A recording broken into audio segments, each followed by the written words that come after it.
Hi guys, we are now on 11.3 Life in Rome.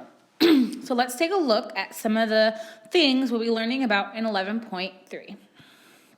First and foremost, the Romans, as we know, were very fashionable. There are many Halloween costumes about being Greek or Roman, but these Romans, they wore tunics, togas, and sandals. That was kind of like their ideal wear every day. The tunics were short sleeve garments that hung to or above the knees, and that were usually fastened with the belt. In the photo, this is a pretty long one, but usually if you look in your book on page 173, you can see that their dress or their tunic went to their knees. And then they also had a toga, which is basically like a long drape that's worn over the tunic. So not only do they have like this dress, they have like this kind of shawl scarf thing that they wear. Next is education. Okay, so a lot of the parents taught the kids their stuff for a while, but if someone was very rich or wealthy, those kids were taught by their slaves. And these Romans, they had Greek slaves. So earlier in our history book we talked about African American slaves, but these Romans had Greek slaves, which was pretty funny. And the only way you get a higher education is if you were a boy. So sorry girls, you can't get smart, you can't have a higher education. They just wanted you to be a stay-at-home mom and wife.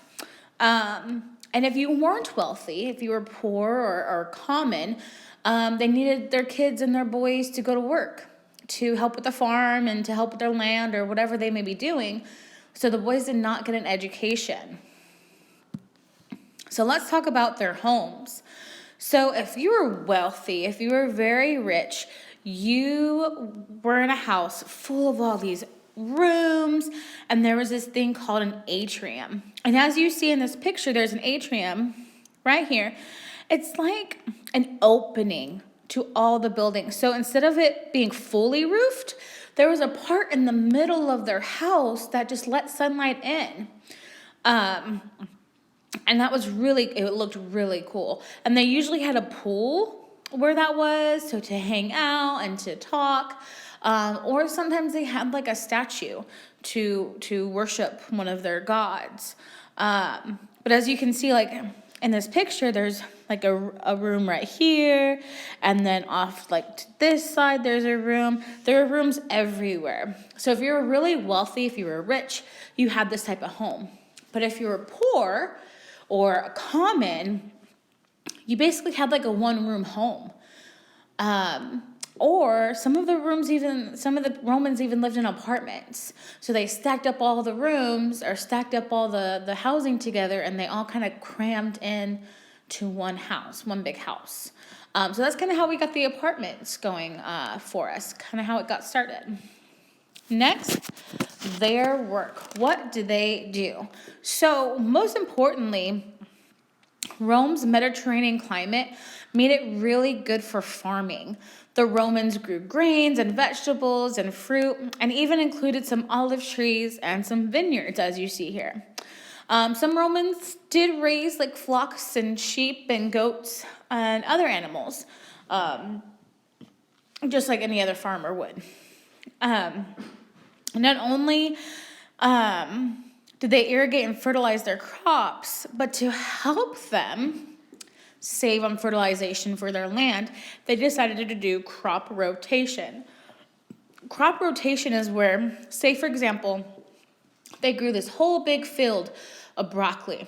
But once that broccoli was picked and it was all gone, instead of doing broccoli again, they would say for example, they would do strawberries next. So instead of going to a whole new piece of land to do a different crop, they would just do the same thing over and over again.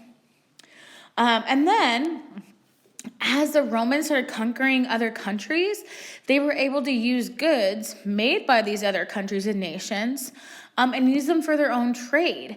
So these goods included pottery, linen, wool, silk, perfume, silver plate, bronzeware, purple dye, parchment, and glassware. So within their trading with other countries, they kind of not stole, but they took those things that were given to them from other nations and used that to trade with a different nation. So it helped them actually a lot, and that's why they became so wealthy. Okay, what did the Romans build? We have roads, bridges, and tunnels. So the Romans built a system of roads that connected the various kingdoms and countries within their empire, and their empire's capital, which is Rome. And then the Romans also built bridges and tunnels to connect their highways over great distances. Rome could easily escape or easily keep in touch with all parts of the empire. And then also, if Roman soldiers were in need to stop like an attack or anything like that, they could quickly get to the troubled area or to go get the other kingdom that's trying to rule over them by using the highways, bridges, and tunnels. So they were very important during that time. I thought that was pretty cool. If you guys see, there's like a little ghost or something in that tunnel right there. Boop. Next we have, we have aqueducts. Okay, so aqueducts is kind of like a bridge. And these bridges were to help carry water to areas that didn't have any lakes or rivers or fresh water, because we all know that fresh water is very important for life. So these bridges, the very top layer, helped carry water to other parts of the country or other parts of the town that didn't have good water. And a lot of bridges too actually had it was like 2 layers. So the top layer of the bridge was for the water, and then the second layer was just like commute, so people can travel back and forth, and it could help them get to where they need to get going, to the next city or wherever they may be. If you look on page 175 in your history book, there's a good picture of the 2 ancient aqueduct bridge. They also came up with concrete, a fun fact. So because ancient Romans built their structures to last, they had building supplies that would provide lasting strength, which was concrete. So they initially built concrete. Unlike this guy in this picture, he can't get a handle on it. Come on, man. What are you doing? Oh. Next is we have the government. So from 509 BC to 27 BC, Rome was republic. These Romans, they elected 2 consuls. And these consuls, they were rulers with equal power. So like 2 kings at the same time or 2 presidents at the same time. And they both ruled for just 1 year. Now, not only did the Romans have the consuls, they also had the Senate.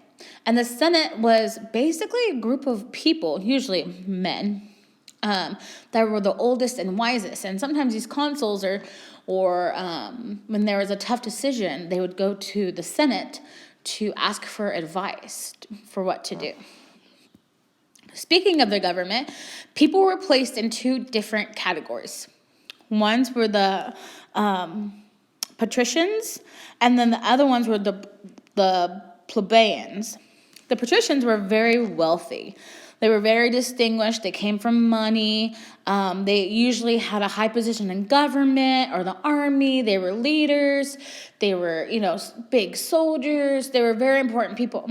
But then you have the plebeians, which were like the common people.